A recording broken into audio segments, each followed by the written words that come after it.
Hello and welcome to Smash Fiction Hard Choices. What kind of choices, Bob? Hard choices. Hard choices. The podcast where we rank the fuckability of characters from a fictional universe and discover what lies at the throbbing heart of the horniness nebula. We'll find out the median, the zenith, and the nadir of fuckability, but really this podcast is about the people we smashed along the way. And on today's episode, it is time to boldly bang where no one has banged before. Because it is the 90s Star Trek episode.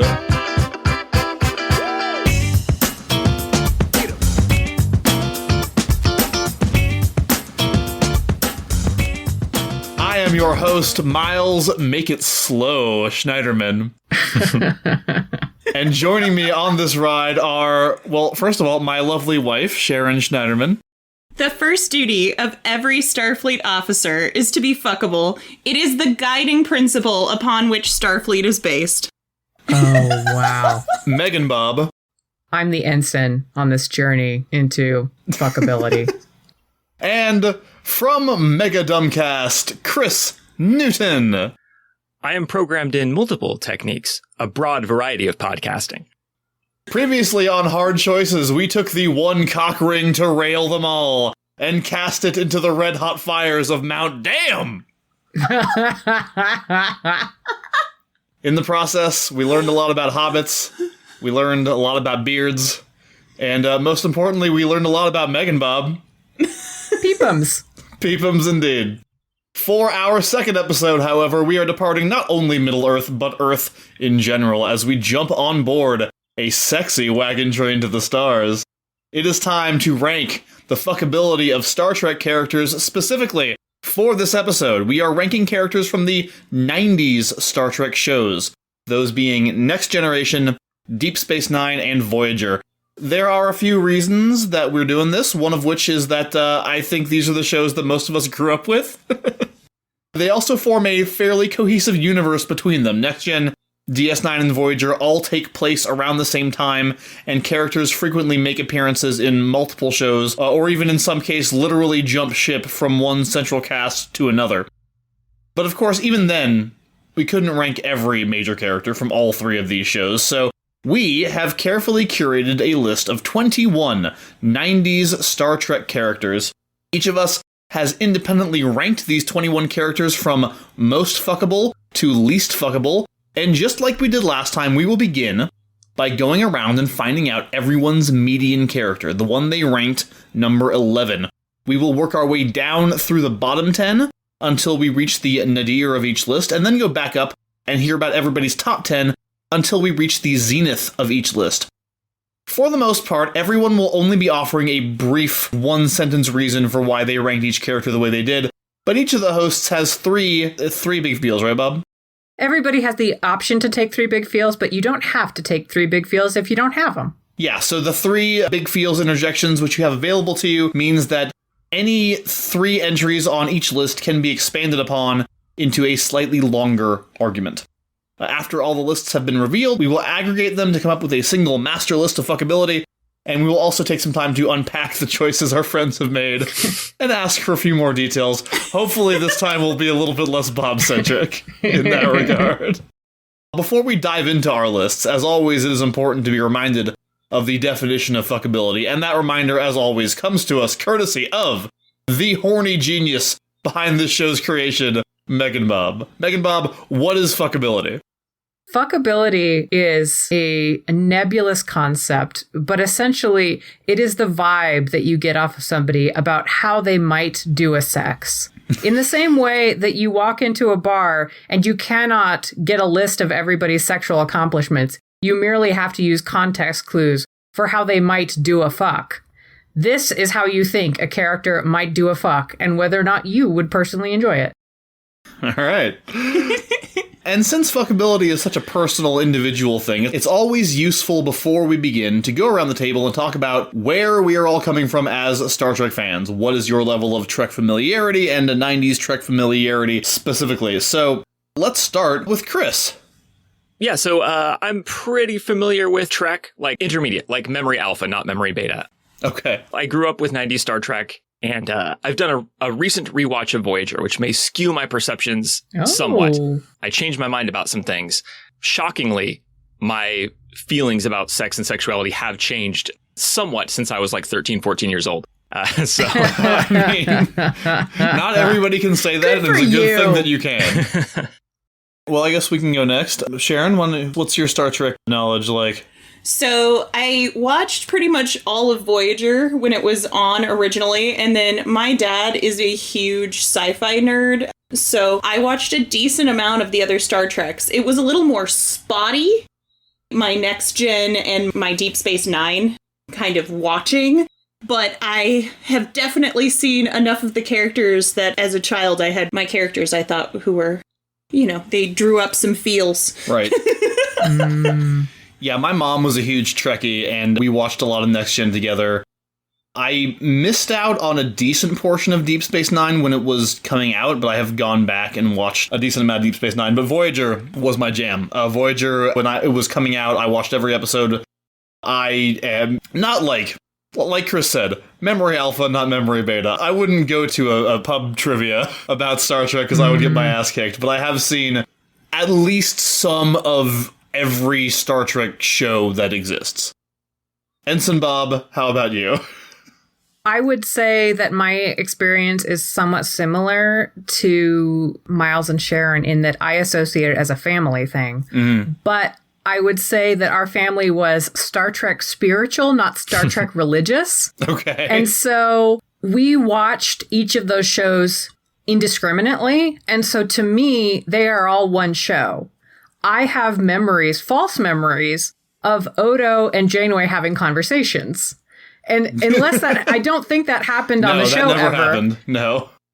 I never knew which one we were watching. I only knew it's Star Trek, and I enjoyed it. I had a lot of positive feelings. I had a lot of like prepubescent sexy feelings about some of these characters, but I didn't know anything about them beyond, I like that alien, they're fun. All right. Well, with that, I think it's time to unveil the list of characters that we are ranking today. First, though, a few honorable mentions that we're going to knock out real quick. Number 1, Tasha Yar. Not going to rank you today. Let's be honest, you usually don't last very long. Number 2, Loxana Troy. So horny, so iconic, but not a main cast member or a real member of Starfleet. So I think she's disqualified. But yum, yum, yum. All right, the Borg Queen. Not in a vast amount of Star Trek. Also a little bit creepy and a little bit non-consensual with her stuff. So I think we're going to leave you off the list, Borg Queen. Although she is quite attractive. She is. Alice Krige is very hot. Number 4 is Quark. I would have liked it if Quark was on this list, but I would have thrown off the algorithm so badly. And I just want to say, probably doesn't fuck great, but I bet for one single latinum, what are the fucking currency called? It's gold press latinum. Yeah. Gold press latinum. He would do anything you can imagine. That ain't nothing. Also, I'm sure, there is an ear fetish joke to be made here. This is a fun project for you at home. Make your own ear fetish joke. Number 5 is Chakotay. Chakotay is actually like a Starfleet officer main character, but he's also a little bit problematic in some ways that I don't think we really want to engage with in terms of how that show depicts his culture. And also, let's be honest, Robert Beltran wouldn't want to be included on this list. He would want no part of any of this. So I think I say we respect his wishes and just make him an honorable mention here. We apologize, Chakotay. You're quite hot. You are very hot. Number 6 is Garrick. I mean, what can I say about Garrick? The thing everyone knows about Garrick is that he's in an incredibly hot subtextual relationship with Bashir. It's just a little too narrow. Yes. It's just a little too specific. And again, not main cast. All right, next is Neelix and Kes. And although as a prepubescent child, I was quite attracted to Neelix, he's kind of problematic, especially since Kes is 8? She's 8, yeah. Yeah, it's just a little creepy. She's a different species. I get it, but still a little bit of that Born Yesterday trope that's a little creepy. Yeah. And number 8 is Wesley. I mean, fuck off, Wesley. There's only one thing to say. Yeah. Shut up, Wesley. All right. Those were our honorable mentions. Now it is time to break down the actual list, the 21 characters who, in fact, made it.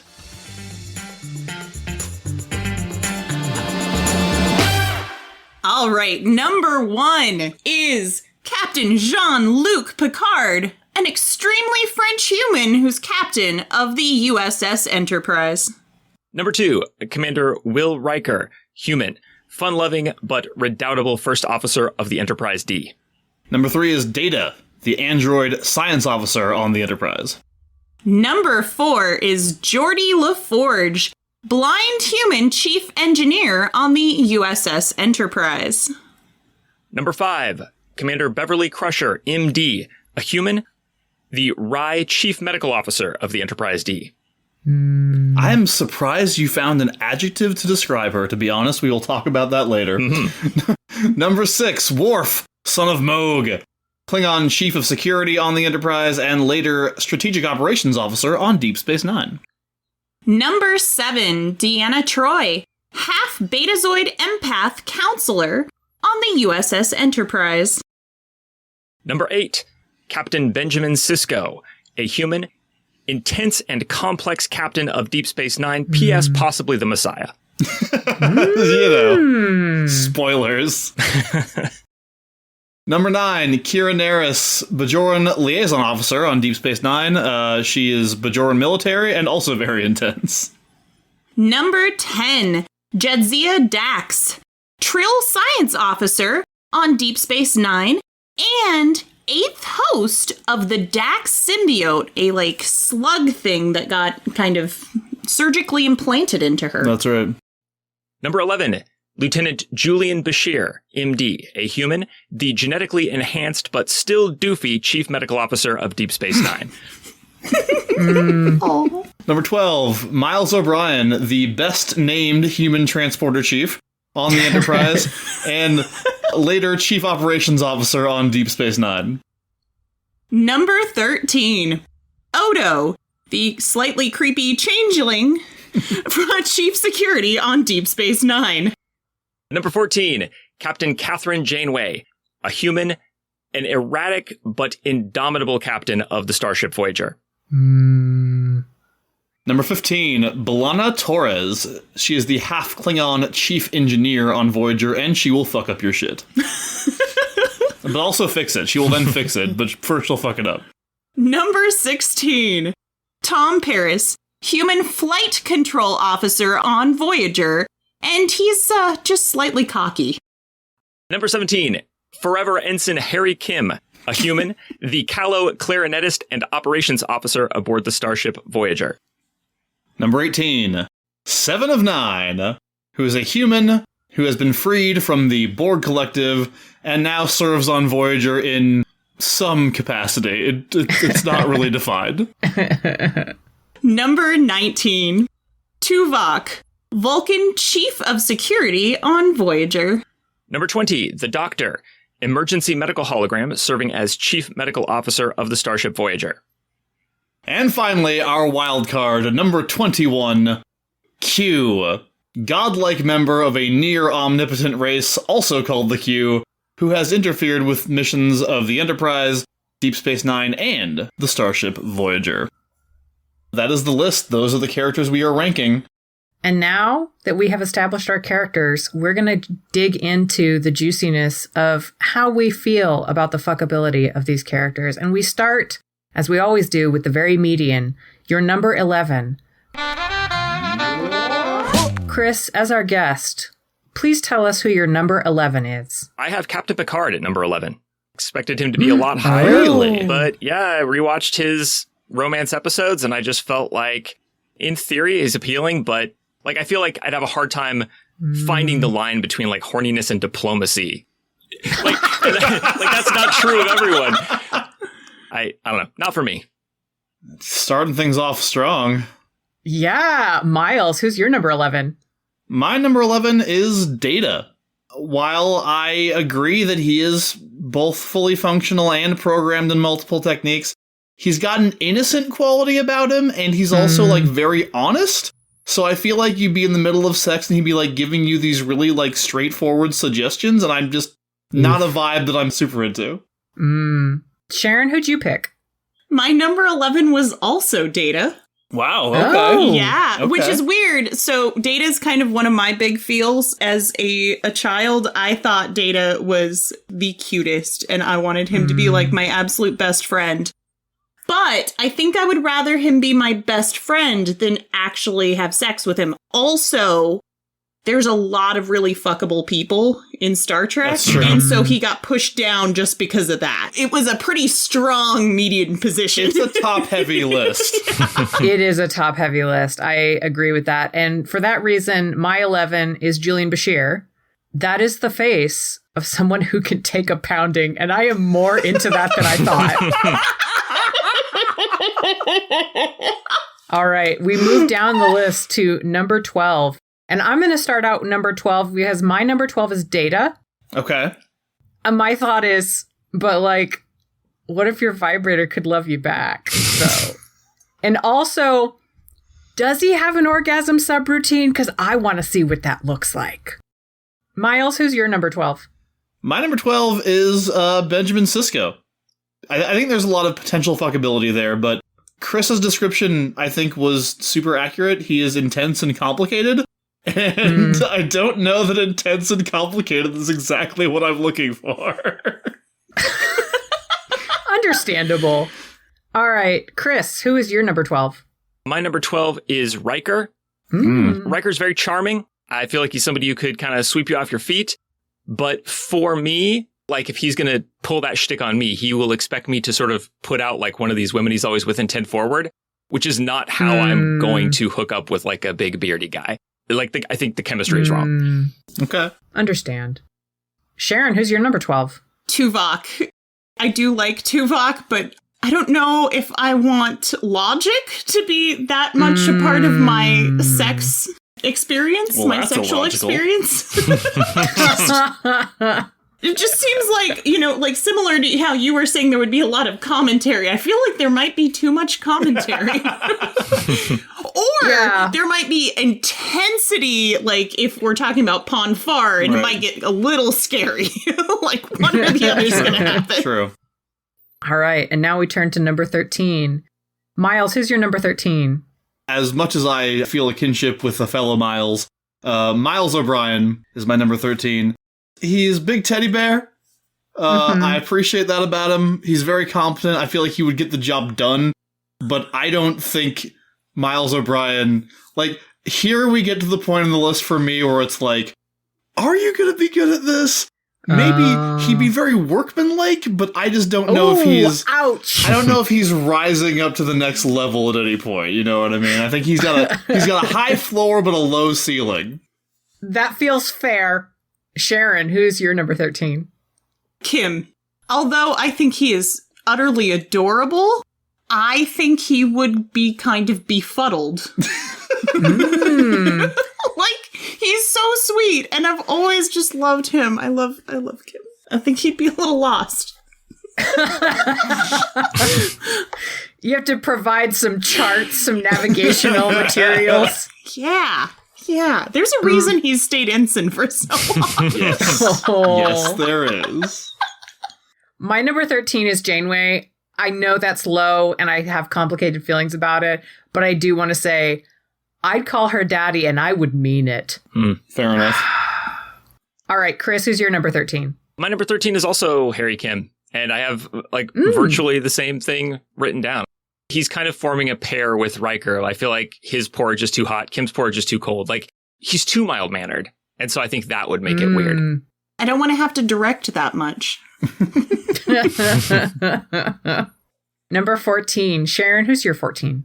O'Brien is my number 14. Very similar to what Miles said. I just feel like he's competent, and it probably wouldn't be the worst experience by any means, but I don't think it would be like, you know, earth-shattering or anything. I think he might also get overwhelmed. Aw. All right, 14, Kris. My number 14 is Worf. I know that's lower. I know many people have put him near the top. I love him as a character, but I just feel like on an emotional level, like very stodgy, very reserved. then within that, it's like strenuous, athletic, like grunting sex. Like once you sort of get through that exterior, there's not, I feel like fucking Worf would be like moving a couch. I feel like it's just like, go on. Your back's gonna hurt. I'm not into it. Sorry, Worf. No, that is beautiful. All right, Miles, who's your 14? My 14 is Q. Okay. Look, I'm not gonna lie and pretend there isn't an appeal in screwing somebody who can get you anything you want at all times. But, I don't know. I just also feel like he's, like, always judging you the whole time. Like, you have sex with Q, and he is taking that as, like, a representation of what it is like to fuck humanity. And I am not up to that challenge. I don't need that kind of pressure on me when I'm having sex. This is legitimate. For my 14, and I suspect this might be controversial, I put 7 of 9. Okay. Now, emotionless people generally draw me because I'm an idiot. And I want to see if I can make them feel. But that's not a good idea, kids. Don't be like me. Don't do that. And so for my own well-being, I have put 7 of 9 at 14. Okay. All right, number 15, Kris. Number 15, I've got Tom Paris. He's like, he's just a dude. Like, I did not try to adjust for sexuality. Like, I took my personal feelings and did not try to, like, balance it out for, like, who I'm into. And that's the thing. Tom Paris is just a dude, and I fundamentally am not into dudes. Like, you need to rise above if you're a man for me. And Tom Paris does not. He is baseline dude. Like, I sat behind this guy in high school. He's just a dude. And also, by the way, we see him in Romance with Bellana, and when it comes to the clinch, like, he fakes it, like, being real horny and, like, creepy with women. But when it really comes down to a real emotional situation, he's just mushy. He's, like, more of a flowers guy than a, like, real fucking guy. Yeah. All right. Miles, who is your number 15? Beverly Crusher. She's vanilla ice cream. She's nothing. Like, she's fine. But like I said in the thing, I am surprised that Kris found an adjective to describe her. She is like, because I fucking couldn't. Like, Gates McFadden is a very attractive woman, and that's it. My 15 is Dax. I want to say virgins are much more intriguing to me than super experienced people, but someone that's been alive for like 200 years, it's kind of like fucking a vampire. So that's kind of exciting to me, but not exciting to go further up the list. Again, this list is very top heavy. Okay. This is an order of in what order I will fuck them, not who I will. Right. Sharon, who is your number 15? My number 15 is Bashir. And although I think he's super attractive, he's so, like, nerdy and he's kind of awkward, and I like that. But he's also a little bit cocky. Oh, yeah. And I feel like that would get in the way. I feel like he'd be sure he knew what he was doing, but he'd be like, no, honey, you don't know. No. Yeah. Just remembering times when we have fucked Bashirs. Oh, honey. Number 16. I'm going to keep picking on you, Sharon. Who's your 16? Beverly Crusher is actually my number 16. She's competent and she's intelligent, but I would rather, like, have a conversation with her. Like, I would gladly just sit down and be friends with her. She seems pretty cool. But I don't know if I want to fuck her. It's just, you know, like, I like her, but nah. I do understand this. All right, Kris, who's your 16? Number 16, I have Geordie LaForge. This was a hard one, but he has a lot of charm, but I think that is 100% LeVar Burton. So, like, when you want to figure out, like, what Geordie's going to do in the bedroom, you got to look past LeVar Burton because he's always spinning the lines written for Geordie. Like, who is Geordie as a character? And fundamentally, he is an inept dweeb. Other than engineering. How dare you? How dare you, sir? Listen, I mean, not in so many words, but that's basically what Guinan told him. Like, he came to 10 Forward, he's like, why can't I get anywhere with women? And Guinan is like, you're a dweeb, Geordie. That's it. You go take this up with Whoopi Goldberg. Miles, who's your 16? My 16 is 7 of 9. Whoa! I totally expected my dudes on this episode to be way up on 7 of 9. I mean, look. Because I remember her being a thing. I'm not going to say no to Jerry Ryan in a skin-tight outfit. And definitely teenage me, like, in the early days of Miles using the internet to look at porn, that was, like, my fucking go-to. I'm not going to sit here and lie to you. But in terms of fuckability, I'm going to big feels this real quick. 7 of 9, if you put it in terms of, like, an athlete, she's got a lot of natural talent, but no skill. She's been in the Borg Collective since she was a kid. What did she do? The Borg aren't fucking each other, I'm pretty sure. I don't think that's a thing that happens in a Borg cube. I could be absolutely wrong about that, but that's my sense. The Borg are never depicted fucking or having any sexy feelings towards anything. So now, here she is. She's human. She's separated from the collective. And, like, look at her fucking romantic interactions with people. She misunderstands shit. She'd just be like, I see that you want a sexual encounter from me. Very well, let us go to the Jeffries tube and engage in this thing. And, like, I can see a world in which 7 of 9 ends up being really good at fucking. But right now, it's all potential, and I don't think I'm the one to bring that out of her. I put Cisco as my 16. Okay. A lot of dad energy, but he punched Q that one time, and Q was sad about it, and it was hilarious. Picard never hit me.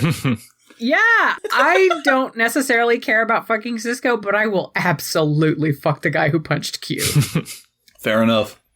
All right, 17. Sharon, who's your 17? So 7 of 9 is my 17. Wow, man. I think she is super attractive. I really think that she's beautiful, but I feel like she is very naive and also a little robotic in her, like, interactions. And so it might be a good encounter, but I need some kind of more connection. Even if it's just going to be a one-time thing, I want something. Understand. All right, Miles, who's your 17? My 17 is Bashir. He's just kind of annoying. He's, like, really over-enthusiastic. And beyond that, my dude doesn't always know what he's doing. And that's okay. That's why we love Bashir. For all that he's genetically enhanced genius and everything, he screws up a lot. And I don't know. I don't get a lot of sexy feelings from him. I'm sorry, Julian. You don't want to have quirky hijinks in the bedroom where something goes slightly wrong? Not really. All right, 17, the Doctor. I'm not necessarily into playing Doctor, but, like, I could get into it. Kris, who's your 17? This begins a trio of characters. Of course, I put these characters into tiers because I compulsively prepare for podcasts. And this is the beginning of a 3-character tier entitled, What is Fuck? This is for, like, characters who can't have, like, they're not conventional people who have conventional people sex. And it starts with Data. Okay. It's appealing in the sense that it's low pressure. Like, you can't hurt his feelings. He's, like, really good-hearted. He's got a can-do attitude, programmed for sex. But the problem is he can't enjoy physical sensations in the conventional way. So it's going to be like if you play Monopoly with someone who doesn't really want to play Monopoly, but they're just, like, humoring you. And I sort of feel like if he's shaped like 7 of 9, then maybe I can get into that. If she's like, I hope this is enjoyable for you. And I'm like, sure is 7 of 9. But but if it's Brent Spiner, then, like, no, like, what are we doing here? In that case, because we're at the end of 17, I'm going to ask you who is next in your tier at 18. Next is the Doctor. Okay. The Doctor does not have any real physiology. He is a force field covered in a hologram. He's extremely horny. Like, not just for a hologram, but, like, general category horny. But there's a potential for really, like, a mind-blowing sexual experience with the Doctor if he's very into you, because he can, like, reprogram himself with different abilities and interests. He can change his appearance. But we never see him really doing that. We see him being basically, like, a sarcastic, pompous individual who's pretty much selfish in his romantic and sexual relationships. And so I don't think he's going to change for you. I think he's going to, like, judge you. Sorry, I'm just like, man, I should have put the Doctor higher after that description because I'm an idiot. In both senses, that I didn't put him higher and also that I would even think of putting him higher. So, all right, 18, I put LaForge. He's really lovely. He's so lovely.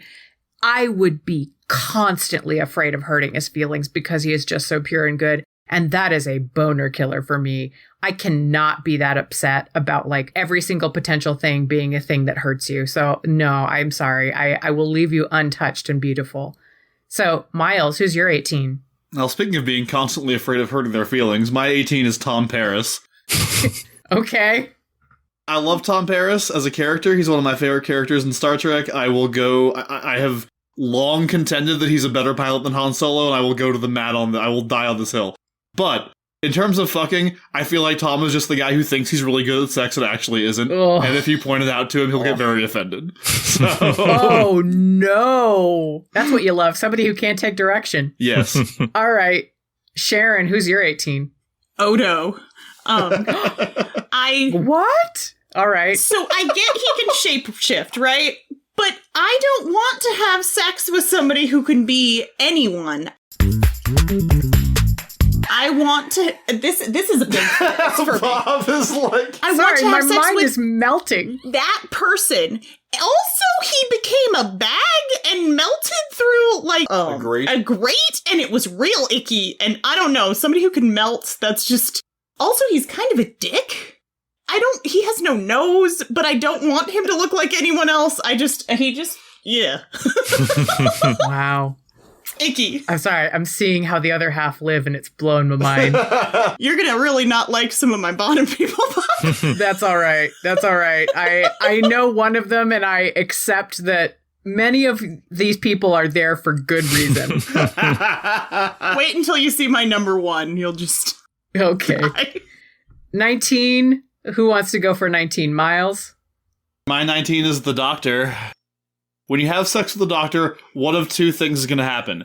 A, it's bad, and he's upset about it. B, it's good, and he won't stop patting himself on the back for it and like giving himself praise for how good it was and telling you about how amazing he is. Get the fuck out of here. Doctor's a fantastic character. I don't want him anywhere near my fucking bedroom. For my 19, I put Beverly Crusher. Okay. I want to say, moms deserve to be railed and lusted after in whatever ways are most affirming. That said, I do not feel it for this mom, and I am sorry. I wish I did. You deserve all the fucking. Yeah, it's honestly less her fault than it is the fault of the screenwriters for not giving her more to do, to be honest. Because they don't want to fuck moms, because moms are hella fuckable. Like, you know, as you both know, moms are hot. Absolutely. But this mom, not doing it. All right, Kris, who's your 19? My 19 is Odo.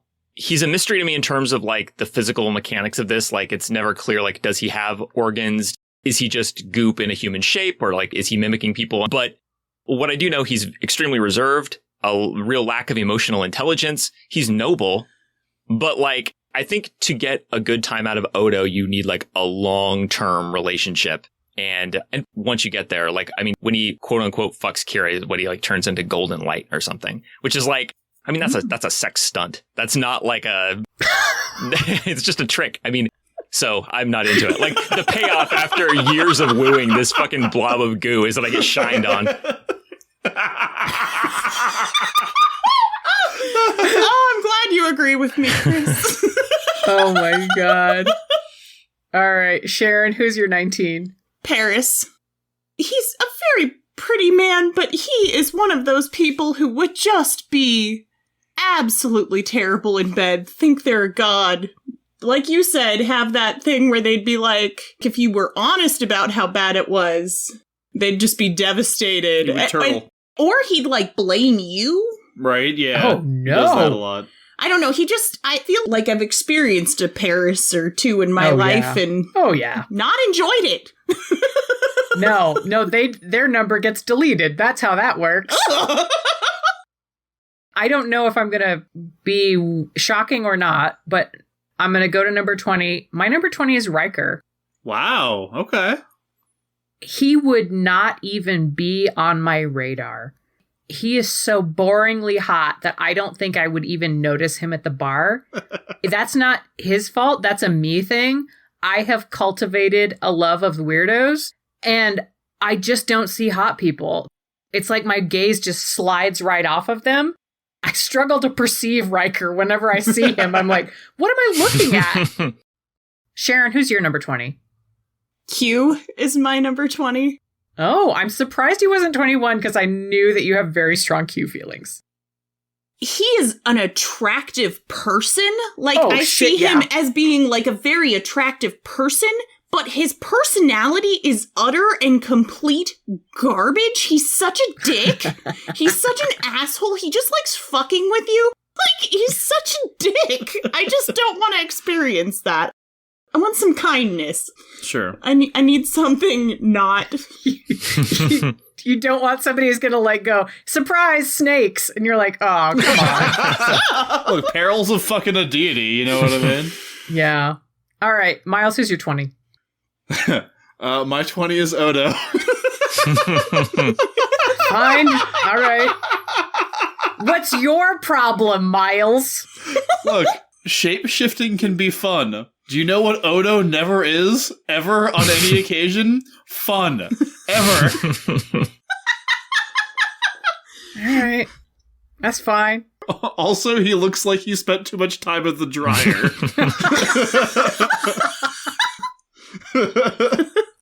Alright, Kris, who's your 20? My number 20 is O'Brien. Great character. Oh, wow. I love O'Brien, but... I mean, what can I say? Like, go, like, listener, do an image search for Miles O'Brien. That's it. Wow. All right. Fair enough. 21. Sharon, who's your 21? So the Doctor is my 21. Okay. That makes sense. It's... So, I really like his character, but he's such a cocky bastard. I feel like he would just... I really liked Miles's, how he put it. It would either be really bad, like really epically bad, or it would be really fun and good, and he just would brag and brag and brag, and you'd be like, now I can't talk to you anymore, you suck. You're like, I can't go to the doctor anymore. I just have to, like, do all my own surgeries at home in order to avoid you. Because he'd be like, remember that time? He'd like keep making like snarky little comments with his like eyebrow moving like he always does. Yeah. I love him. He's such a great character. But Miles, who's your 21? Harry Kim. Oh shit. Okay. I love Harry, but there is no universe. There is no mirror dimension. There is no parallel universe. There is no alternate timeline. No possibility ever that Harry Kim is good at sex. If Harry Kim were to be good at sex, the universe would implode. I just cannot possibly see a world in which sex with Harry Kim ends with anything but a whimper. I'm sorry. Wow. When we were talking about who to put on this list, I wanted to take him off the list. That's how, like, not fuckable I thought Harry Kim was, and I thought I would get universal agreement on that. It's Newton's 7th law, that one. My 21 is Tom Paris. Poor Tom. Like, looking at this list, it feels like looking at the entire array of Ben & Jerry's flavors and choosing vanilla. Yes, I can, but why the fuck would I? What is there for me? Nothing. It is a wasteland. Tom Paris, you are kicked out of this fucking ship. All right, Kris, I am curious both who is your 21 and what did you call this very, very bottom tier? This person is alone on tier number 8, which is entitled, Not If You Were the Last Man in the Continuum. Oh, whoa. This is Q. I do not find Q physically attractive, but more importantly, he is mean, he is smug. Even when he's being nice, he's nice by trying to teach you a lesson, by, for example, introducing you to the Borg. This is someone who, if you have a disagreement, they're not just going to, like, throw all your shit in the yard. They're going to, like, transport you to the Old West to learn a lesson about something. Like, your life will be a disaster if you come close to Q. And that is borne out by every single time he appears. I think the best, like, most sort of loving or kind interaction with him is the Star Trek TNG finale when he is involved in, like, confronting an anti-time anomaly. Like, and Picard has to like convince everyone he's not a crazy old man because Q kind of contrived it that way. It's just a disaster. It's just a nicer version of catastrophe. I would never, ever go near Q. I would quit Starfleet, to be quite honest with you. Wow. Wow. All right. Well, to be revisited later. All right. So we have now gone through our bottom 10 and reached the bottom of our lists. Now it is time to go back up to the top. Let's start with Bob. Bob, who is your number 10? My number 10 is Tuvok. So okay, maybe the hottest person on the list, possibly. He is so observant and non-judgmental. Like, if I was going to explore a super weird fetish or kink, he's the first one I'd dial. But if we're not going to do role play where I'm a carefree jar of pasta sauce and he's the stern yet caring spaghetti, like, this isn't a thing I want, but it's a thing that occurred to me. I'm probably not calling him. But for that night where he's just like, yeah, sure, I'll do it. You know, I'm not going to judge you for this. I'm just going to do it because it's the thing that you asked for. What a fucking experience. Kris, how about you? My number 10 is also Tuvok. I agree. One of the things I like about Vulcans is like they're into music, they're into art. The fact that they're unemotional doesn't mean they can't get involved. It's just in a very low drama way where you enjoy it and it's nice and it doesn't get messy. That's exactly what you want if you, as you say, you're going to try out a weird kink, or if you're just like going to be experimental in a relationship, you can be his Kess. You know what I mean? Like you can go, like there's going to be a candle that he sets up and he like guides you through it. The worst thing that happens is you decide like, well, I'm not into it. I never want to fuck you again. He's going to be like, it makes no difference to me. Goodbye. Perfect. That's not a bad thing to have at the end of a night whenever you call the Uber. You know? That's all right. All right, Sharon, who's your number 10? My number 10 is Torres. Okay. Although I do really like Torres, she scares me just a tiny bit, and I think she might injure me. I love her, and I think she's beautiful and passionate and amazing, but who? My number 10 is Kira. I have a thing for people who are of a political bent. Like, if you tell me, hey, let's go, like, you know, overthrow the Cardassian Empire and then have sex in the wreckage of the ruins, like, absolutely, I'm into that. But Kira is also just, like, I don't know, she's very aggressive, and she's very, you know, like Kris kind of said about Q, she can be kind of mean. Like, I don't know if I want to risk that in terms of my sexual encounter with Kira. I feel like Kira has to know you pretty well before her barriers come down, and for a one-time encounter, despite her revolutionary tendencies, which I really enjoy, you know, she's not bad. She's at number 10. She's above the median, but she's right there. Kris, who's your number 9? Julian Bashir. First of all, I have to specify, you kind of get two Bashirs in the series. He starts out much further toward like the twink end of the spectrum, and then by the end, he's like kind of been like jaded and grizzled by the war. I'm much more interested in the early Bashir who's like awkward around Garrick. That's the guy for me. I totally get what others have said about him being smug. But to me, it's when he realizes that he's not so good in bed, like that's where the fun begins. Because he is so much like, he's good-natured about it. He's smug, but he's good-natured about it. And I think all it is you just need to put the pieces together. Because like, we see him being so horny toward Jadzia. And we see him being so much fun with O'Brien. If you could just get those pieces to come together, I think you've got a real good time. Okay. Yeah, that makes sense. Sharon, who's your 9? So my 9 is Kira. She's a little angry for my taste, but I like her. She's feisty, and she's really sweet. When her walls come down, she's super sweet. But yeah, she's just a little angry and slightly intense. My 9 is Riker. I realized after putting this list together that this is the exact same place I put Aemir in our last episode. So I guess 9 is just the place where I put hot bearded guys who I think would do a good job. Like, that's all there is to it. You know, when he's with somebody and he gives them that smile and there's that twinkle in his eye, like, I want to fuck him. I think Riker rises above standard hot white guy for me. Oh, yeah. Not like super far above. I put him at 9. I do think Riker would do a good job. I think a good time would be had by all. Bob, who's your 9? Kim. Oh, wow, okay. A shy, awkward, horny boy? Yum, yum, yum. Like, he's going to be terrible, but the moment you do something that makes him go like, oh God, that felt great, he's going to think you're a god. I want to be worshipped and like have him follow me around. No, not for very long, but you know, for a week. Let's go back to Sharon. Who's your 8? So my 8 is Riker. I think Riker is gorgeous, and I think he'd be good. Like, I do think he'd be good in bed. Oh, yeah. He sleeps with a decent amount of people in that show, and they always look very happy after they're done. Happy to leave him, too. They're like, that was a lovely evening. If you come back to this planet and want to do that again, call me up. He also, I think he's too pretty in some ways. Thank you. When you rated him so low, Bob, I was like, he's got a little too much smugness and a little, like, he knows he's hot. And I think it would take a lot of work if you wanted to be any more than a one-night thing. Sure. But it'd be fun. I'll go next. My 8 is Worf. Look, we all know, after the last episode, I talked about Faramir. We all know I like a wounded soft boy.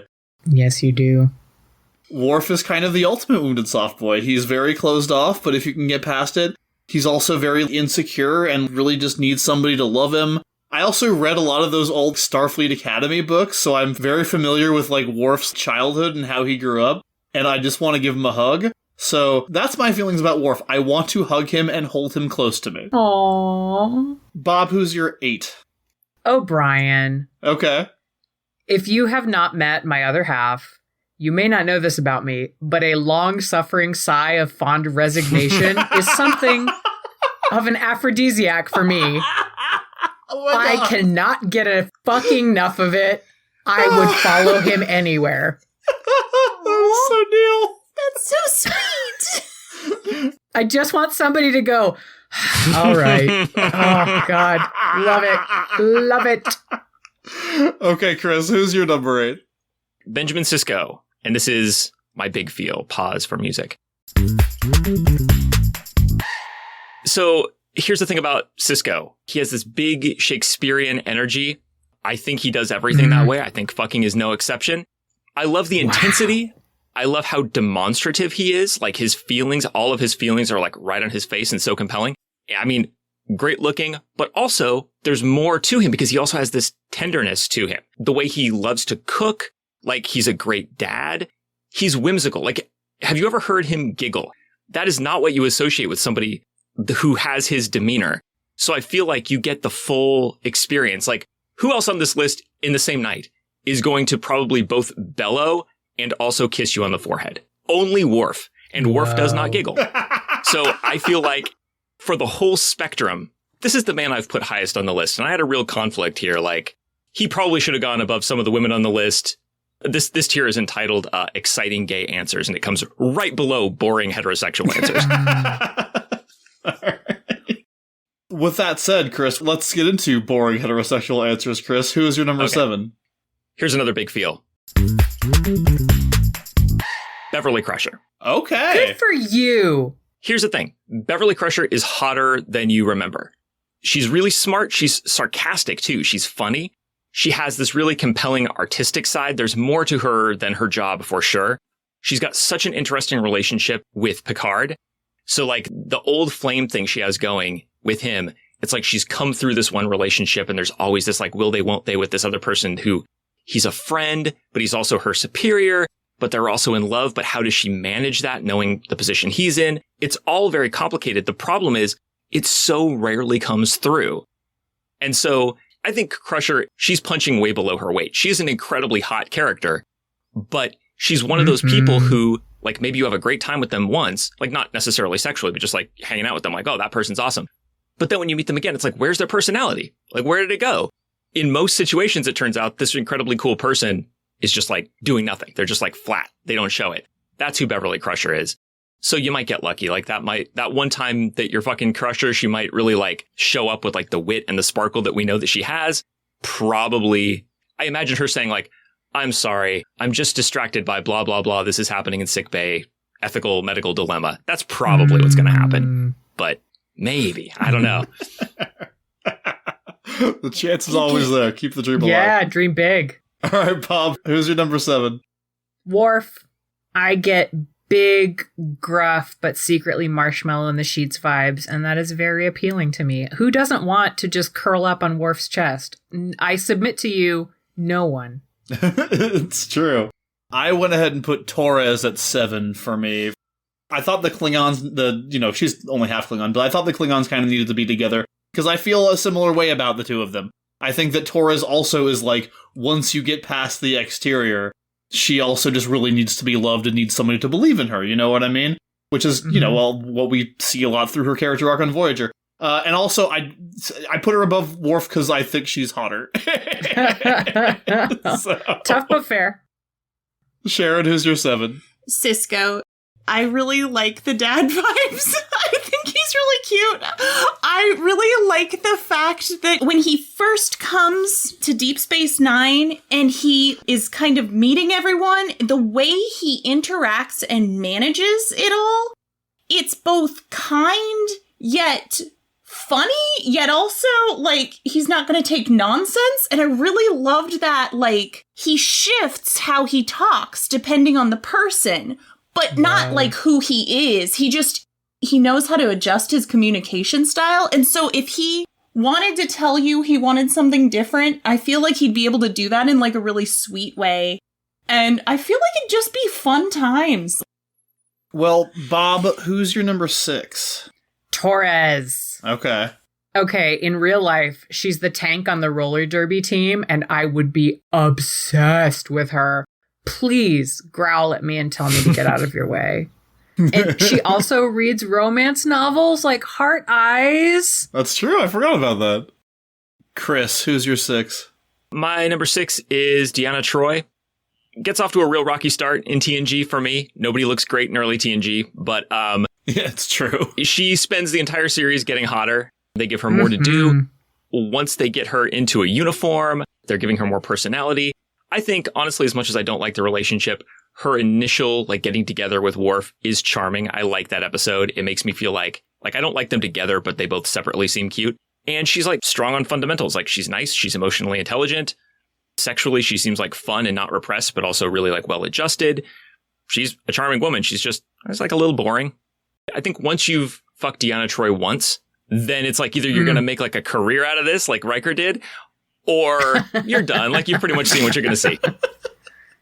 All right, Sharon, who's your 6? My 6 is Janeway.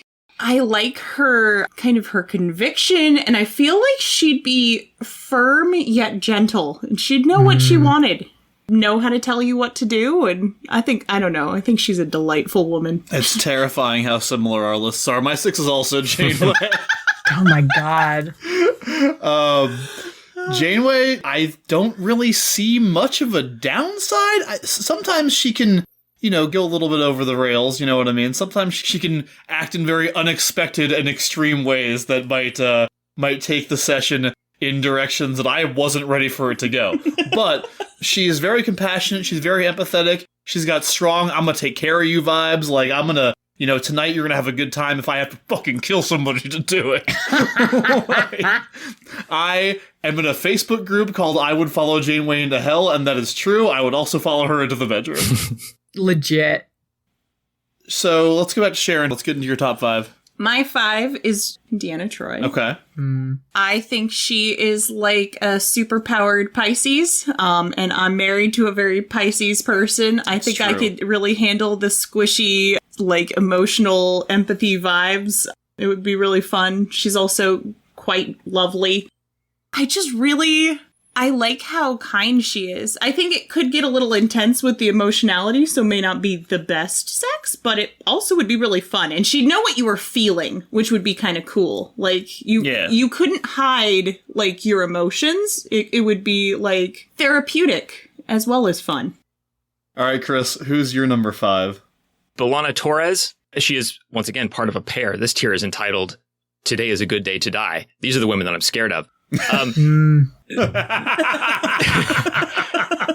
Yeah, she's, outwardly, angry, sarcastic, kind of prickly, but that's like paper thin. She is extremely sensitive. She's driven by insecurity. She's very competent. She's got just like a lot of issues to work out, which I feel like sometimes works out to people's benefit in the bedroom. This is fuck not marry. So please bring your issues to me. Yeah. The fantasy here is like getting through that exterior and having like real like soul to soul sex with a very intense person. Yeah. She's got a lot saved up in there. Like the intimacy, she's got a backlog. I want to be there for that. Bob, your number 5? Odo. I said that very confrontationally, and I stand by it. All right, canonically reads romance novels. Baby, put that book down. I will show you everything you need to know, you cranky nerd. Okay. My number 5 is Geordie LaForge. Oh, yeah? I am not here for this LaForge slander that I've heard so far on this podcast. I think Geordie LaForge is extremely competent. I find him, LeVar Burton or no LeVar Burton, I find him extremely soothing. Geordie, similar to Janeway, Geordie's on your side, man. Geordie wants you to have a good time. Geordie is like, he might be a dweeb, but in the bedroom, I feel like that dude opens up. And, you know, he's a very tactile person, right? Like, you know, that's just how it's going to be. He's great with his hands. We know that because he's chief engineer. I think that Geordie... And also... I can't separate LeVar Burton from this, and how dare you ask me to? I will absolutely fuck LeVar Burton. You're only human. Jeez. Let's go back to Bob for number 4. Kira. Okay. Feisty butchette with a ridged nose. I'm not a moron, guys. Okay. Chris, who's your number 4? My number 4 is also Kira. She's the inverse of Torres, right? Because like the thing is, you always, if you remember Kira from DS9, you think she's going to be like this hard ass, but then when you actually watch scenes, it seems like she's always like quavering and like on the point of tears or like super expressive. She's very emotional. She's like stone cold on the inside though. Like I think there is no point in the relationship with Kira at which she would not kill you if she had to. That's who she is. But she loves to be like sensitive and tender and all that. She's aspiring to be like softer than she is because of the shit she's been through. So I think that seems like a really fun dynamic. I mean, I'm not trying to get killed, but like, you know, like the thought that I might get killed. An element of danger. That's not too bad. Yeah. Kira, strong number 4. Speaking of strong number 4s, it's going to be big feels time for me again here, because my number 4 is fucking Tuvok. Do I think there is a likelihood that I will get Tuvok in bed? No, but this scenario premises that I will. And if you do, that shit is going to be a spiritual fucking journey, because that man has inner depths to match no other character in Star Trek. Have you seen the episode where he's on the planet with the woman who played Tank Girl and fucking Lori Petty? Lori Petty, thank you. And you go into his backstory about how conflicted he was about his Vulcan training because it asked him to give up his feelings for a girl that he liked. Oh, Tuvok is everything. And I just think that if you get him into the bedroom, you will never fucking forget it. And I'm honestly kind of feeling like he's too low. Wow. All right, Sharon, who's your 4? My number 4 is Jadzia Dax. First of all, I think she is just stunning. I like how quirky she is. Like, I like that symbiotic relationship that it's both people, so they're both memories and both kind of personalities blended together. I feel like you'd get the benefit of having a younger person, but also like the experience level of like a 250-year-old creature that's been in all different forms. You know, like they'd have some experiences. I'll go back to myself for number 3. My number 3 is Deanna Troi. Look, I'm into the empath sex. That's all I'm going to say. I think empath sex sounds fantastic. I'm going to jump in because Troy is my 3 as well. Okay. Women with husky voices are my catnip. And all of the sex is going to be soft focus. And there's a cello solo playing. Where did those Grecian columns come from? How are we suddenly outside near a bubbling fountain and laying on a Shea lounge? Like, oh my God, it would be fucking incredible. She's great. All right. Sharon, who's your 3? Picard is my number 3. I think Picard is a delightful person. I think it would be a real good time. I think you would have tea afterwards, and it would just be lovely. Earl Grey hot. Yeah, you'd have some Earl Grey hot and cuddle, and it would be lovely, and you'd have wonderful, intelligent conversation. I think it'd be good times had by all. All right. And Kris, who's your 3? My number 3 is Janeway, and this is my final big new feels for Janeway because I just rewatched Voyager. Okay. Oh. She's almost like a female version of Captain Kirk. She's so swaggering, but also she's very responsible. But unlike Kirk, she's just like absolutely unhinged, which I love about her so much. Like, same. Because she's just like the most terrifyingly determined and fearless person you could ever get on your wrong side. But if you're on her right side, she's so devoted to her crew, she'll do anything. Like, to me, the defining Janeway moment is when Voyager has been taken over by those aliens and she can't get rid of them. She just like literally takes the con and starts flying into the sun and plays chicken with them until they leave. And that's right. I remember that. You have basically what you have on the bridge is these aliens, these smug, superior aliens having this conversation with each other. Like, is this bitch really going to fly into the sun? And they ultimately decide, yes, she is. Like, she will fly into the sun before she blinks first, so we better leave. That is the woman for me. Yeah, Janeway. Bob, who's your number 2? Q. This is my only big feels. Me, at my worst, is annoying, demanding, picky, fussy, whiny, lazy, spiteful. Q is the character I can aim all of that at and never feel guilty because he is all of that and worse. Like, you can use him and toss him in the garbage because he would do the same to you. And like, that's not nothing. He's a guilt-free fuck. These other characters, I feel this need to be worthy of them in some way. Q, I could roll up unshowered, pissed off, like wearing my gross yoga hoodie, looking to pick a fight and just say, pants off, motherfucker. If you talk, I will gaffer tape your mouth shut. And all he would say is, oh, too cowardly to use the duct tape? And I'm like, bitch, it's on. And like, who doesn't want somebody you can just call and go like, I'm going to angry fuck you and you're going to get the fuck out by the time we are done. Because I do not want to deal with you. Like, that's delicious. Yeah, that's my pitch for Q. I think that, I'm pretty sure that Q being at 2 for you and 21 for Kris is the biggest single difference we've had so far. That's what I'm here for. Radical outliers. All right, Kris, who's your number 2? My number 2 is 7 of 9. I think the rest of you have the wrong read on 7 of 9. 7 of 9 is the least like robotic and cold. The whole point of her character is that she's like growing up in like fast motion because she's coming into her humanity. She's so concerned with what everyone thinks about her. She's so interested in, but kind of tentative about interpersonal relationships.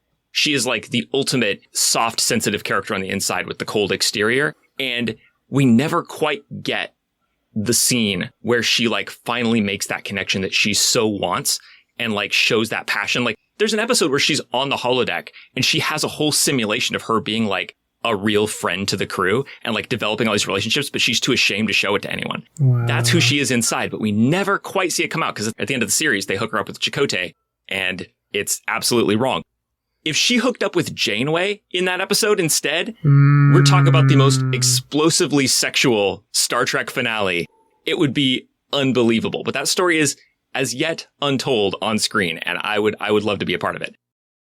All right, Sharon, who's your number 2? My number 2 is Worf.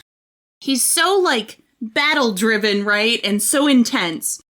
But he's so squishy and soft and sweet. There was a really great episode. It's the one where there's like a big trial going on and... The drumhead, yeah. Yeah. He's leading up this investigation and he gets swept up in it. And Picard is very like tentative about we don't want to get too involved in this. And it ends up being that, kind of a witch trial type thing. Well, at the end, the moment Worf has with Picard where he's like, I got swept up and I'm sorry. I see now like kind of what you were saying. And it's this really, he's so sweet and tender. And I just think it would just be this beautiful combination of connection, yet he could be like funly aggressive. Like, I don't know. I think it would be a really real nice time. Like, you could have almost any kind of sex you wanted to. Nice. You could have some nice fucking. You could also make love. Aww. And I thought it was hilarious. You all had Worf, and I'm he's my number 2. I knew Worf would be at the top or near the top of somebody's list. Worf is just like such a great character. And I just rewatched the episode actually with Ezri remembering Jadzia's relationship with Worf with all like the great romantic clips of them. And like, if this is Mary, even for me, like Worf is at the top. I'll move that fucking couch. I'll move that fucking couch for the rest of my life. Oh. So my number 2 is Jadzia Dax. So she's just the hottest character in Star Trek. Like, I'm sorry. She just is. She is so goddamn beautiful.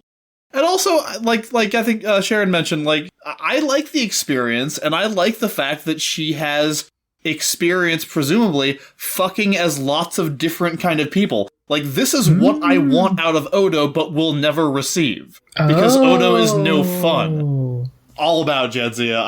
I love her. So with that, it is time to go to number 1. I believe that is a great transition into Kris Newton's number 1. Miles, how dare you put Jadzia Dax at number 2, is what I have to say. Dax is number 1, and it's not even close. She's, I mean, as you say, like, clearly the most beautiful person ever in Star Trek. But even aside from that, she's so fun. She's so smart. She's cute, which is not something you see a lot in Star Trek. But yeah, like, the experience, it's not just like the mechanics or like sort of like I've been in a lot of cool relationships or had a lot of great sex. It's also that Dax has been men, Dax has been women. She's been in different kinds of relationships to the extent she's clearly over it by this incarnation. So she's like just fucking around. She's had all those experiences. It's like when you live your life, you got to make a decision that's an irrevocable decision about how you're going to conduct yourself in sex and in love. She's already done that like 7 or 8 times. Like, she's gotten all the endings already. So she's just having fun. I absolutely love Dax.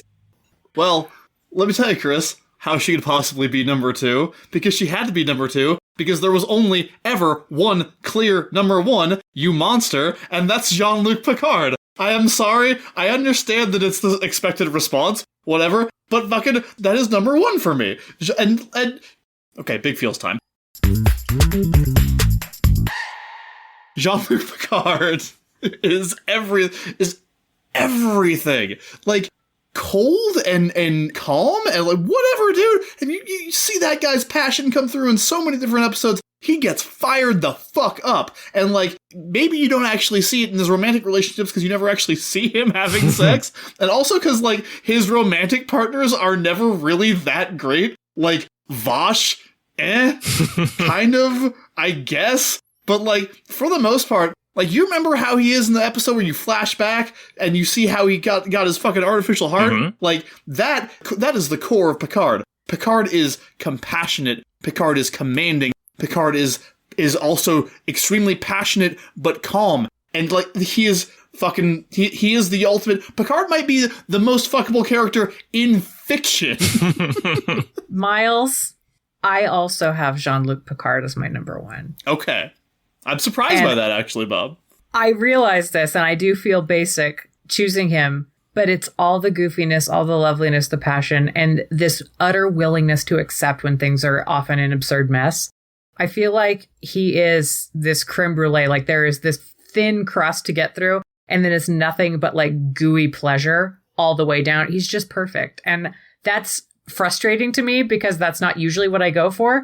But I'm also, how can I say no? Like, creme brulee is perfect. It's perfect. It's just amazing.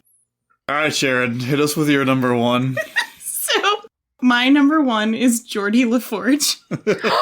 Oh! It's so funny because y'all think he's, like, inept, but he's so sweet and so competent, and he's so willing to, like, look at his opinions again. The episode with Barclay, big feels.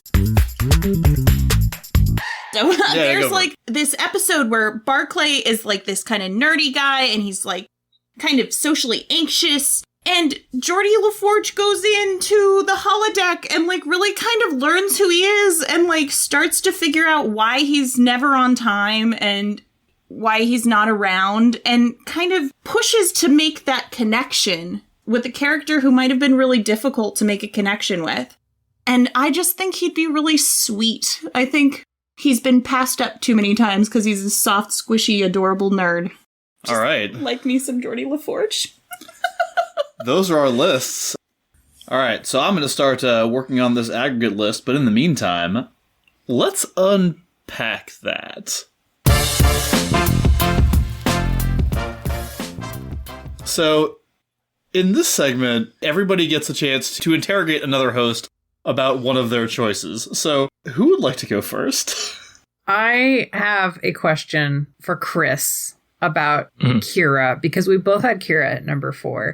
And this is not a question of why. This is just a question of, hey, Kris, what is your ideal Kira encounter? It's so hard to choose, but I think I want to see something a little more like tender from her. I like that version of her because I think the badass you're going to meet, like at some point you're going to see like the hard edge version of Kira. So I think like maybe while she's like at Bajoran church, I like that aspect of her. And I think like meeting somebody in a religious context, it's always cool when Kira's piety bumps up against like the other aspects of her character. I'd love to see Kira just starting to have dawning horniness for someone while she's in Bajoran church. I think that would be ideal. And then maybe you have to wait for her to have like personal time to pursue it, because then she's got to like go back to work. So that way you get to go through the whole spectrum of like church Kira, you know, second in command Kira. Then finally you get to fuck her at the end after you've been through the whole gamut. That's the perfect thing. All the flavors. All right, beautiful. Thank you. Can I ask you at this point to give me yours? Yes, absolutely. My Kris, I'm a slightly ne'er-do-well, and she shoves me up against a wall, and then the tension crackles, and then there's just makeouts, and then I say, I'm so sorry, I should have never done this. And she's like, you're right, you shouldn't have. And then I'm like, oh, you're so hot. And then we just fuck on the floor. That fanfic is out there, I'm sure. Oh yeah, this is just like a sweet version of one of those porn videos where the security guy fucks the shoplifter. It's been just the cozy version of that, yeah. Oh yeah, the cozy version for sure. I don't want like angry, but like a little pissed off, and slightly disappointed, but also like, oh, I feel this way for you, it goes against my values. Delicious. Bob. Yes. Bob, aren't you worried about Odo being gooey? You know, no, that is weirdly not a deal breaker for me. And I don't know why it's not a deal breaker for me. Neither is the light issue. Neither of these bother me. I am fine with both of these. I suppose for me, it falls under, if I'm fucking an alien, I'm fucking an alien. I might not be into it, but I want to know, because this is that, as Katrina named it, the Bob Bombadil phenomenon. I'm perfectly happy to have this goo experience, and maybe it's great. Maybe the goo is everything and I've just been a fool this whole time and, you know, not fucking goo. So, you know, I'll try it. I'll find out. Bob's like, I'll try anything once. Yeah, exactly. I gotta know. I bet his genitals could be any shape you want them to be. I bet they could do all kinds of crazy stuff. Who doesn't want to just be like, hey, you know what? Let's try something wild. Odo is going to fuck you with something as close to a dick as his nose is to a nose. That's what's going to happen. He's not very good at shapeshifting. I will say, I mean, if you look at a dildo, they come in all kinds of weird shapes, and like they never look that dick-like unless they look crazy dick-like, in which case they're creepy anyway. So, you know. They have like veins in them, and you're just like, yeah, whenever they put the veins on, and you're like, close. That was just for the sculptor. Whoever was doing the casting was like, this vein is my masterpiece. But you'll notice those ones aren't the ones that work well anyway. So no, they're just like, they're there to make you feel like you're touching a real dick, but like they don't do anything extra that you're like, thank God I bought this one that has the veins on it. No. All right, Kris. I'll just throw this out kind of in general because everybody had Picard way high up on their list. That's what I want to know about. Please tell me. Explain yourself. Okay. I think that like Star Trek and fanfic have a long history. There's a thing that happens in Star Trek fanfic and like shipping and everything where there are a lot of characters in Star Trek. It's a very restrained kind of button down show who almost seem like they would, but never quite will in various ways, various degrees. Those characters are great for fanfic because all you have to do, you're pulling their strings. It's like, well, what if they finally did? but they never fucking will. That's who they are. Like, and so the thing about Picard is he sometimes gets passionate, like maybe when he's given a big speech, but like he is in love with Beverly Crusher and it never happens. He has tons of sexual tension with Q. Nothing ever happens because he'll never quite, you think he will, but he'll never quite. That's what makes him an interesting character. And I can't get past the fact that I don't think it would happen. I don't think he would open up in that way.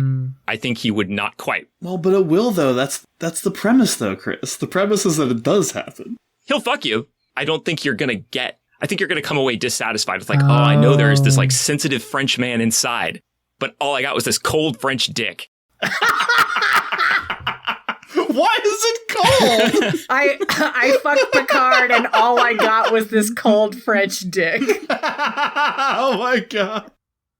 Okay, I don't agree with you, but I do see your point. If you go into a sexual encounter with Picard expecting big things, as you would, and you do not then receive those big things, I can see some disappointment happening. I think if you get that far with him, you're getting it. You know what I mean? I'm not sure Picard does, like, he either does no intimacy or he does all the intimacy. So, Miles, you mentioned that there is no universe in which Harry Kim is appealing. I want to suggest the episode Timeless, where we see future Harry. Future Harry is way hotter than present Harry. And it reminds you, Harry is very young. I mean, this poor young man, he was on his first assignment for Starfleet, kind of got like Shanghai, and he's like out there in the middle of the cosmos with nobody to relate to. But, you know, these motherfuckers on Voyager, they're all, I mean, Tom Paris is his best friend and like his kind of his only friend in a way. He has a lot of growing to do. He's strong on fundamentals. It's like the old aphorism about, you know, if you're going to like recruit a baseball player, like the one who has bad technique, you get him because like he can be improved. You know, he can learn. Harry Kim is already a certain low level of hot, being so young and having like nothing going for him. He is like an ensign with no connections and no experience. He becomes Captain Harry Kim. So I do love Timeless. Timeless is one of my favorite episodes of Voyager ever. And one of the reasons it's my favorite episodes of Voyager ever is for that exact reason. I love the alternate version of Harry Kim that appears in that episode. I don't think that guy's having good sex, though, still. Like, even in that version of him. Like, he's so bitter and so angry, and he's hanging out with Chakotay, and I can't remember her name, but the woman that Chakotay is fucking, I think her name is Tess. I think they bring the doctor back. They find the doctor's program and they bring him back, and Kim like tells him they're fucking. He's like, Chakotay and Tess, they're a couple joined at the hips, and he's like, he just does not care. He does not care about sex in that moment.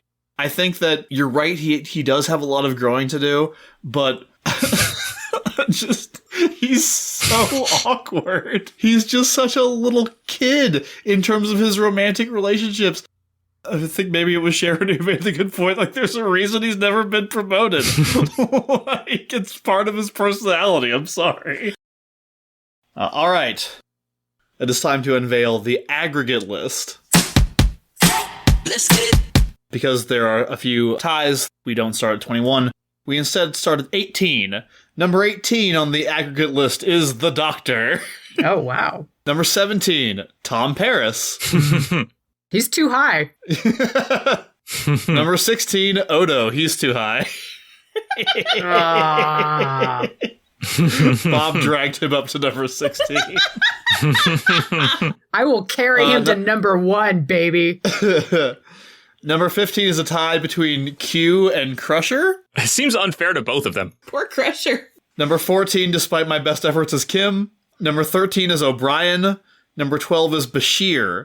At number 11, we have a three-way tie between Riker, Data, and 7 of 9.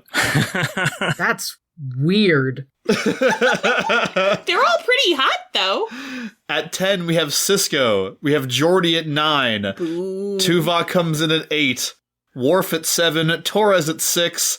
Number 5 is Kira. Yeah. Number 4 is Janeway. Number 3 is Dax. Number 2 is Troy. And number 1, as he fucking should be, is Jean-Luc Picard. But it was close. Oh, man. And if we take the medium of this, I believe we are landing right in the blank space between Geordi and Cisco. Geordi and Cisco? Of all places to be. seems like there's a chasm between those two characters. Am I right about that? Hang on, I might be wrong about that. I mean, okay, so that's like the median on a list of 18, but the median really is like this weird Riker Data 7 blob. Okay. Which ones are we the closest together on that means that it's probably our actual median? With Riker, he ranged from 8 to 20. Sorry, y'all. 7 ranged from 2 to 17. And Data ranged from 10 to 17. So I believe Data is the official median. All right. You know what? I am okay with Data as our official median for Star Trek as a fuckable universe. There's one more thing we have to do. On a scale of 1 to 10, go around and tell us the overall fuckability of the 90s Star Trek universe. I'm sitting at a solid 9, personally. Wow. Bob, what do you think? I'm going to say 8 because it's not all the flavors that I am personally into, but it is all very, very good. Like, it's not the restaurant I would naturally gravitate towards. I feel like maybe the problem, Kit, might be that there's not enough beards in this universe. Maybe that's my issue. But I don't know. It's an 8, but it's a strong 8. Sharon, what do you think? 1 to 10, 90s Star Trek fuckability. Probably a 9, because Geordi LaForge is like one of my perfect characters. Wow. And Kris. I think maybe I'd go with an 8. That's like an average. Because it's like the world of TNG is so boring. I mean, I love it to death, but like, could you even get it up on the Enterprise D? Or would you just be overwhelmed by beige? But the officers on the Enterprise D are also hot, though. They are, but there's too much space. That's why, like, there's not enough conflict on the Enterprise D because there's too much space. It's like polite disagreement. Here, I'm going to go stand on the other side of the wooden thing. Fuck you. Like, there's no fighting. It's too big, and like, there's kids on board. It's like, I don't know. Like, we're fucking next to space preschool. I don't know. But DS9 and Voyager are incredibly. Those are hot situations with hot characters. And with that, we have to ask, what did we learn here today as we stared into all of our boners?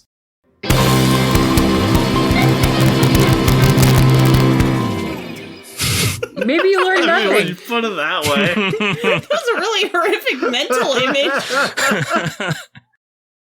I feel like I learned to think about Janeway in a much bigger, broader way than I had. I had been thinking about the straight-laced.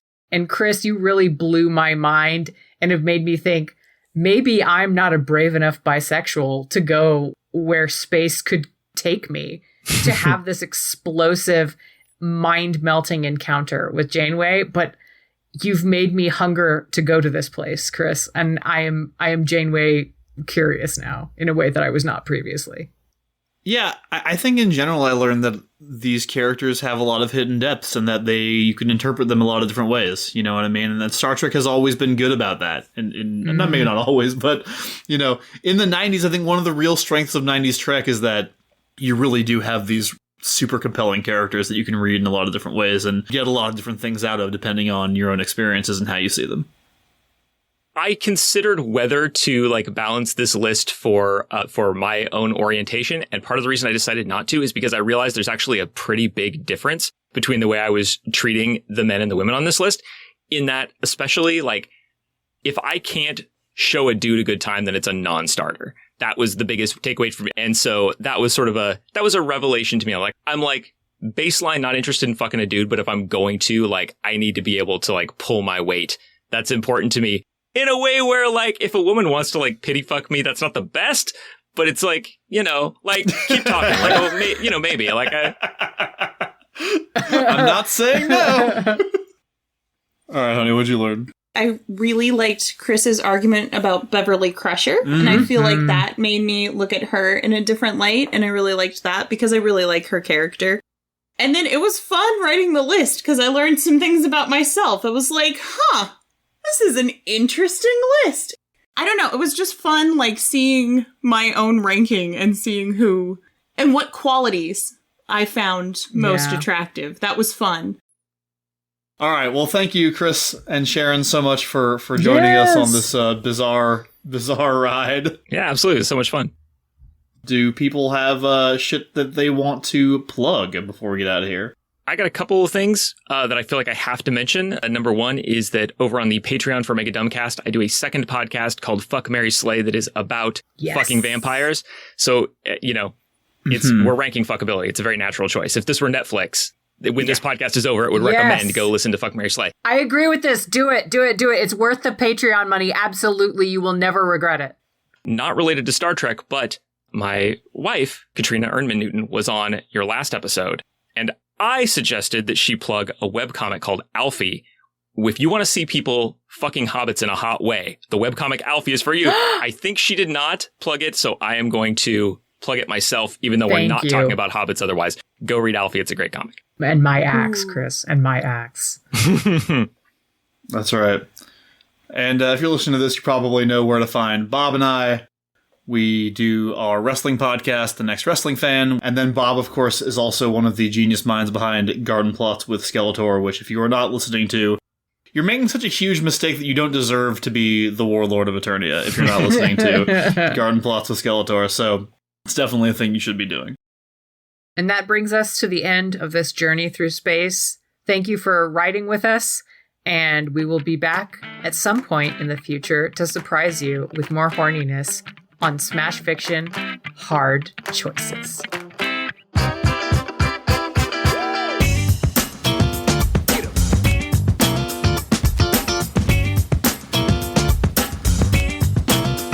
Hard Choices is produced by MeganBob.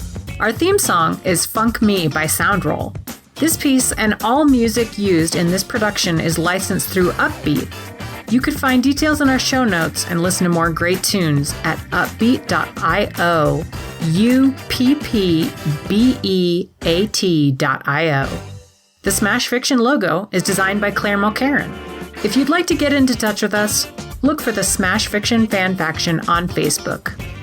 Thank you so much for listening and hanging out with us. You're a peach!